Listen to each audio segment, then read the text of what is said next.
So, Trent, as you know, I'm very passionate about the industry, and I'm really focused on trying to help other builders, contractors, improve their business, run a better business, have happy clients, and get passion back for the industry that they started in.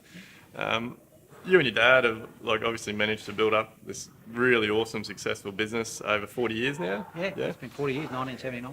Yeah. Yeah, so I'm just really keen to, you've obviously dealt with hundreds of builders, contractors and that sort of thing. I'm pretty keen to get your, I guess, a little bit of an insider's look at some of the more common problems you deal with, that us guys could probably manage better and deal with better on our side to help you guys out. It's funny, the same builders seem to have the same problems. We have clients that they run very smooth, their clients are happy clients and they get a lot of recommendations, and then we have other clients that keep making the same mistakes over and over again. Yep. A lot of it comes down to transparency a lot of the time, because they're trying to hide margins and hide that they're actually going to make money out of the build or make money out of the tiles, for instance. So we find that tends to cause conflict and things like that with the client, which then the client feels that they may not be getting the best deal rather than being upfront in the beginning. I guess it makes it very hard and awkward situations when you haven't got that sort of open honesty right up front with your builder. Yeah. Particularly if a client wants to go upgrade or do changes to their contract, and then trying to explain variations and things to a client during a selection can make it difficult when there's already a hidden built-in margins and things. Yeah. Where if a client knows where they're at and that they're going to pay a thing, which everybody expects, that you go to work, you get paid. Yeah. So, well, the builder should go to work and get paid too, and the ones that are more open and honest about it don't have the problem, and they attract the clients that are willing to work that way.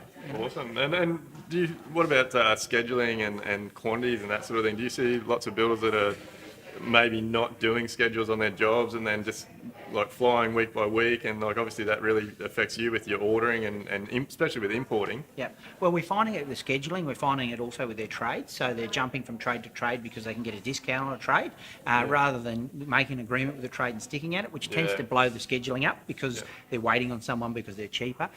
We find the same thing then with the planning. When the job's going to start, they're ready to get it started, they're keen, they get underway, and then there's no thought process to when they're going to need the tiles and things like this.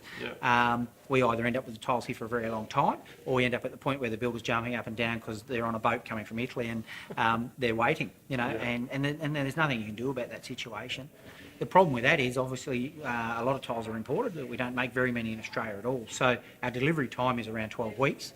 Obviously we keep millions of dollars worth of stock here, but there's always the possibility that the stock runs out and we may have to wait a time for it. So, the cost of ordering an additional box, keeping it as a spare on site for future, is a lot less than sitting around waiting for a job to be completed or a shower screen to be able to be fitted because we cut the corner to save $25 or $35. Yeah, I think that's really important to get across. A lot of builders seem to think that when they, especially these days with special order quantities and products, that you guys are just automatically ordering more when you get them in, and then we ring and jump up and down and expect you to be able to send another box out. But the thing is that every box we ordered comes off the profit, and you end up with a box in the thing that doesn't match any other batch, is not usable because you can't sell 1 or 2 metres. You need a quantity, obviously, and.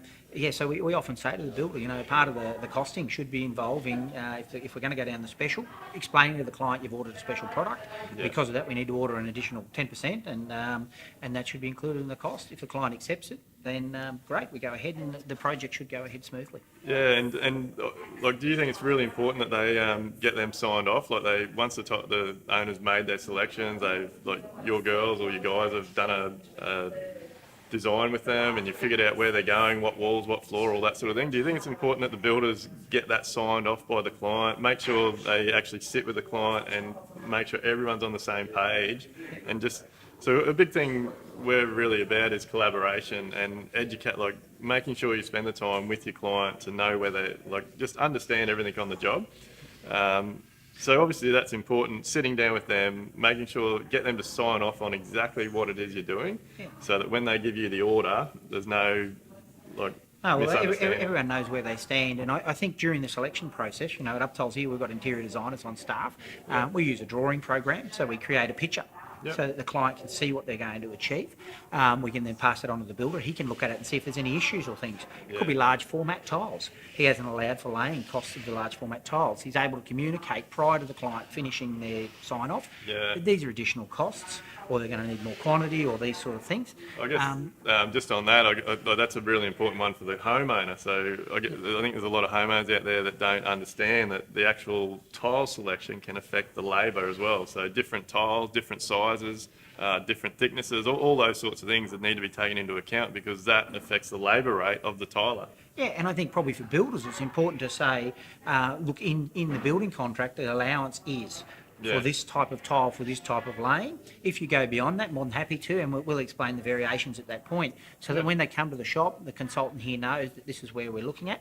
But often clients change their mind, as we all know, and it creates an issue where the builders tend to be shy to come forward and go, that's great, you've made a beautiful selection, but you've added these additional costs and things that we've got to deal with. Are you still happy with it, or do you want to go back and look at this? We try and explain that at the time. We've got a lot of open communication with our builders, and they feed us the information and say, if they go to this size, it's this much more. If they go to this, it's this much more. If they want to lay mosaics, for instance, it's this much more. So we're able to explain that at the time of selection, so the client doesn't feel like they've wasted 2 or 3 hours selecting and then going away. So between a builder supplier, communication is important. Then back to the client, and then obviously the client builder needs to be talking the same language. So Trent, just from someone like yourself that's been in the industry for over 40 years and managed to build up a really successful business, from your point of view, this is probably more for builders and tradies out there, what's 3 tips you could give someone in the industry that's running a business to help them run their business better? I think probably first and foremost focus has got to be service. You know, if you don't supply service, you can have the best possible price on the market and you can win business. But it doesn't mean that the outcome, you're actually going to complete the sale. So you have to have the service. So that service obviously is qualifying the client, qualifying what they want, and then meeting what their expectations are. And I think that's probably the most important thing. Then obviously you have to have suppliers, and you have to have a similar sort of relationship with them. And it's important that we pay our bills so we're able to supply product on time to our clients, and that we have an agreement on payment with our clients so that they know where we stand, and that the whole chain can flow, so that the outcome becomes there. And then finally, obviously, do it right, look at the right product, put it in correctly, fit for purpose product, understand if you don't know, find out, and then communicate. And the communication is probably the final thing that needs to be done. Make sure you get it right. Awesome, mate. Well, look, thanks very much for your time. Really appreciate it, and hopefully you guys have got some good information out of it. Thanks, mate. Cheers, mate.